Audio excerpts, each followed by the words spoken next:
Limited liability companies cannot issue shares like corporations do. This fundamental difference impacts how LLCs raise capital and structure ownership. If you're considering forming an LLC or already have one, understanding these alternatives is crucial for your business growth. While corporations distribute ownership through stock shares, LLCs use membership interests instead. These interests represent an owner's stake in the company and can be structured in two main ways: as a percentage of the total company or as membership units. Both methods include voting rights and profit-sharing entitlements. One significant advantage of LLC ownership is flexibility. Unlike corporations, LLCs don't have to distribute ownership based strictly on capital contributions. For example, if one member contributes $15,000 but isn't involved in operations, while another contributes no money but manages daily operations, they could still split ownership equally if both agree to this arrangement.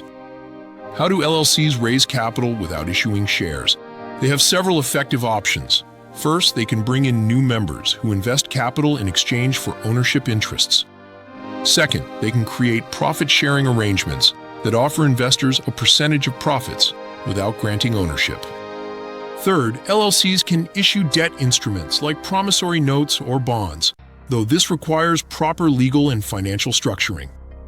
Additional funding options include securing business loans through banks or the Small Business Administration, or attracting venture capital and private equity investments through strategic agreements where investors receive financial returns rather than equity. The operating agreement is the cornerstone document that defines how an LLC's ownership works. This agreement can establish different classes of membership interests, similar to how corporations have preferred and common stock. For instance, an LLC might create a special class that grants certain members enhanced voting power or priority in profit distribution. Some membership classes might have veto power over specific decisions, while others might receive profits before other members. The operating agreement can even create limited or non-voting memberships for investors who want financial benefits without decision-making responsibilities.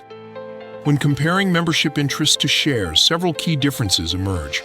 Corporate shares are easily bought and sold on public markets, while transferring LLC membership typically requires approval from other members. Corporate voting rights are determined by share class, whereas LLC voting rights are defined in the operating agreement.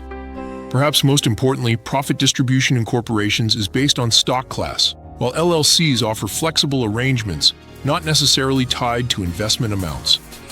For LLCs seeking to issue shares, conversion to a corporation is possible. This process involves filing conversion documents with your state, creating a corporate structure with a board of directors, obtaining a new employer identification number, and addressing tax considerations. Corporations face double taxation unless they elect S-corporation status, so this decision should not be made lightly.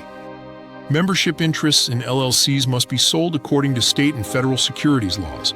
However, if you're working with fewer than 35 investors and aren't publicly advertising the sale, you'll avoid most regulatory complications. For larger fundraising efforts involving numerous investors, consulting with an attorney is advisable. Understanding these ownership structures allows LLC owners to leverage the flexibility of this business entity, while still attracting investment and structuring ownership in ways that benefit all parties involved. While LLCs cannot issue shares like corporations, their alternative approaches to ownership and capital raising offer distinct advantages for many business models.